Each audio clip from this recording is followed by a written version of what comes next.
don't know if you guys have taken notes with what is happening with Coinbase platform. Before, you could get instant credit when you make transfers from your bank account to Coinbase to purchase any of the crypto assets, right? Or if you want to exit, probably take out your money from Coinbase to your bank account. You have the options to have immediate credit subject to their commissions, right?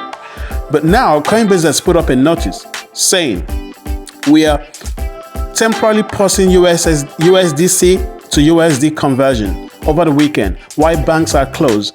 These conversions rely on USD transfers from the banks that were cleared during the normal banking hours. We plan to reopen conversions on Monday.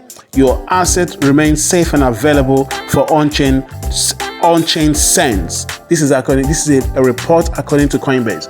So log into your Coinbase account and see if you're able to transact, trying to take out your funds or trying to convert to USDC, right? And see what's going on. I guess they're taking precautions, right? They don't want a run on their platform. But let me know what you think in the comment section below.